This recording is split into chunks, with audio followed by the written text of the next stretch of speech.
Howdy, folks. Everett Johnson here, editor and publisher of Texas Saltwater Fisherman. Want to talk to you about the new June issue that's coming out. Looking forward into June. Let me tell you one word. I am excited. Goodness gracious, this weather, second half of April, first half of May. I don't know if I can ever remember so many hard northers this late in the season. Now, temperatures haven't been especially cold, but mercy sakes, the wind. We had wind up to 60-mile-an-hour gusts the other day. The morning hours were calm. We got out on the bay, we fished, had a great morning. About 11:30, we headed to the back lakes, gonna drift a little bit, so we could catch some redfish. My buddy called and said, "You still on the water?" "Yep." "You better get off." Rockport's got 40-mile-an-hour wind and building. By the way, the crow flies right along the coast. That's not too far from it. So we took off. Boy, did we ever get lucky. So all that's over with, hopefully. We're headed into June, and going to be nice weather. June's always a pretty month. Now, fishing opportunity, reports from everywhere along the coast are encouraging. I'm telling you what, I'm excited. So we've got a greatly recovered trout fishery up in the Sabine area. Steve Hillman got a nice article for us this month about nook and cranny fishing. Moving on down the coast a little bit. Bink Grimes is just thrilled with the prospects for June. He says it's his favorite fishing month of the whole year. So coming down to Port O'Connor and Seadrift, Gary Gray got a little bit of a tutorial for us. He's having great success with Texas Custom Lures, the Double Ds and the Miradines, and he wants to share part of that. Jay's got some nice stuff. Jay Watkins, writing out of Rockport. He wants to talk to you about his favorite type of structure, and this time of year, it is definitely grass. So David Rousey's got some good advice for us on finding fish in the Upper Laguna and Baffin, and getting down toward Mansfield. Wayne's all excited, Wayne Davis.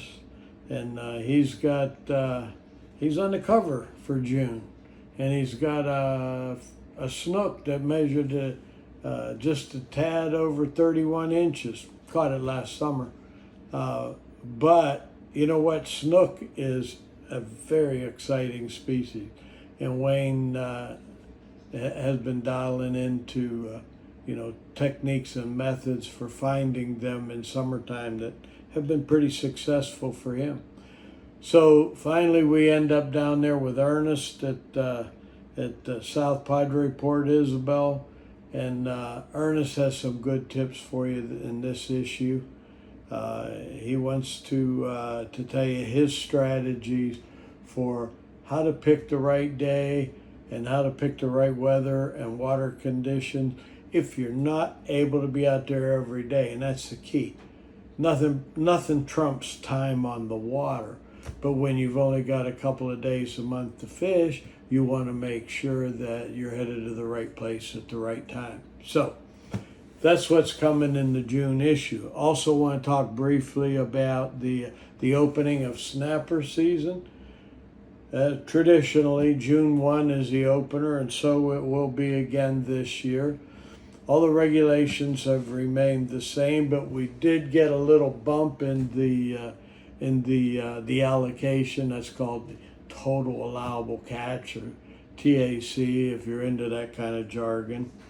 So we're going to have a June 1 opener, and the season is expected to last about